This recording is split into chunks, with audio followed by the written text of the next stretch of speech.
Yesterday was a very busy day for the Senate. They're all spending our money, or at least talking about ways that they're going to spend our money.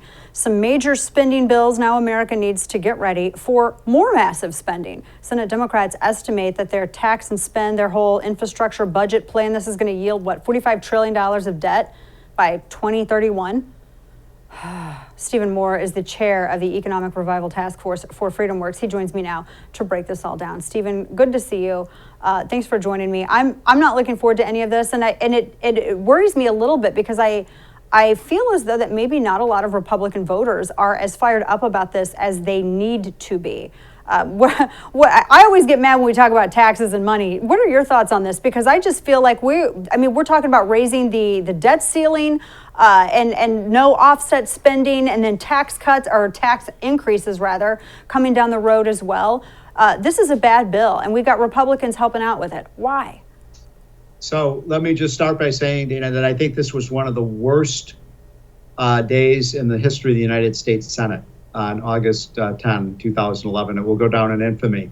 What happened on that day when the Senate voted and 19 Republicans joined every Democrat to pass a big oinker, $1 trillion bill that's advertised as an infrastructure bill, but in fact it's a big green energy bill that advances this radical environmental agenda. And then a few hours later, at the wee hours of the morning, the Democrats then passed a budget resolution authorizing another $3.5 trillion of debt finance and spending. This is the Great Society War on Poverty Part 2, because the first war on poverty was such a great success, right? They're going to spend hundreds and hundreds of billions of dollars on welfare programs. By the way, not tied to work, not tied to giving people a hand up, but tied to giving people free health care, free child care, free kindergarten, free community college, free food, free everything's going to be free. And, I think that we will get fired up as a movement. Conservatives around the country we need another Tea Party. We cannot allow this to happen. It will bankrupt our country. It will cause a financial crisis. It will cause runaway inflation. And we will be leaving to our children debts that will be unconscionably high. Empires have been completely cratered because of this. And we could be looking at something like that. Well, hopefully we're going to correct this before the Titanic hits the iceberg, right? I mean, because we're headed right to a financial iceberg that would really kill our country. And what we're really talking about when we talk, these trillions of dollars are hard for people to fathom, but this is more money that was authorized in the wee hours of the morning on Tuesday. This is more money than the United States government borrowed in today's dollars to finance the Revolutionary War, the Civil War, World War I, World War II, the building of the entire interstate highway system, and winning the Cold War. So these numbers are gigantic. Every child born today, if we pass this bill, will inherit somewhere between $600,000 and $1 million of debt from the moment they are born. What great country does that to their children? A great country pays its bills. We were built on the notion of being a free enterprise country. That is the goose that lays the golden eggs. It's why America has become the most prosperous country in the world. But you know this. The left was very honest. They told us they wanted to transform America. And that's exactly what they're trying to do here. Exactly. With all of the, I see that the National Endowment of the Arts, they get some money. They get, you going into the green energy, which I thought was very interesting. I understand that when we talk about. Let me just interrupt you for a second. Oh, sorry, go ahead. $40 billion for the IRS. $40 billion. Yes, to weaponize the IRS.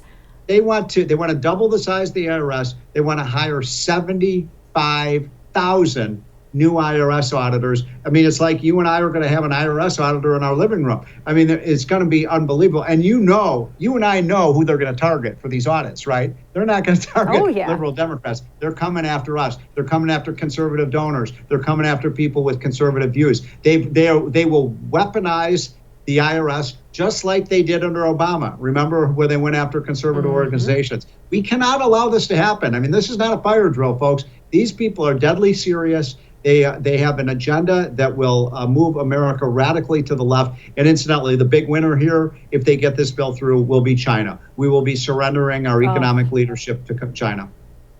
What is it? How much? It's over $1 trillion of our debt that they currently own, and we would, because in addition to just going into debt further and further indebting ourselves to China, we're also going to be we're funding them because of all of the green energy that they want to throw us into with the purchase of electric vehicles. Of course, we have the whole rare earth elements that China has the monopoly on. I think we're still several years away from even having one operational rare earth elements mine in the United States. I think Canada's trying to get one up, but that pales in comparison to what's going on with China. They have no environmental regulations, no worker protections. They can do whatever they want to. And as you know, Stephen, the pollution doesn't cross the Pacific Ocean. It magically stays just in China. No one realizes that. And I really wish that Republicans would get so good on that messaging and say, if we care so much about the environment, why are we ruining it over there with China while also indebting ourselves to what I think is our greatest enemy? So every time we shut down a coal plant here in the United States, China builds 10 coal plants. So somebody explain to me how that's going to reduce global warming. How about this one? I mean, I still am mystified by this. I'm scratching my head trying to figure out the logic of this. So the first thing Joe Biden did when he came into office was kill the Keystone Pipeline, which, by the way, doesn't cost a penny. The private sector was going to build the Keystone Pipeline. It was going to bring that oil and gas from North Dakota all the way down to Houston, and then we could export it around the world. So Biden kills that. And then 3 weeks ago, he green lights a pipeline from Siberia, Russia to Germany. I mean, come on. That's hardly putting America first. Yeah, destabilizing NATO on top of it. And of course, then because that oil still has to get transported to Houston. So I guess railways are just the safer way to do it, using more fossil fuels to transport fossil fuels. And then I'm sure, Stephen, you saw the headline today, too. Joe Biden's begging OPEC to help out Joe Biden after now energy prices are on the rise. And he's looking at 2022 and inflation. And so now he's begging OPEC to come in and amp up the amount of barrels a day that they're producing. I mean, maybe they should have maybe they're rethinking the whole Keystone Pipeline thing. Do you think? So, yeah, look, the big winners from this Biden green energy agenda, and it infiltrates everything that they do. These people are completely obsessed with climate change. That's everything they do is about climate change. And when you look at the agenda, who are the big winners here? The Saudis, OPEC, Vladimir Putin, Russia. They can't believe their good luck. I mean, we're unilaterally disarming ourselves. Under Donald Trump, I was very proud to serve for Donald Trump. We became energy independent for the first time in 50 years. Now we're going to be dependent on the Saudis. We're going to be dependent on OPEC. We're going to have to get our natural gas from Russia.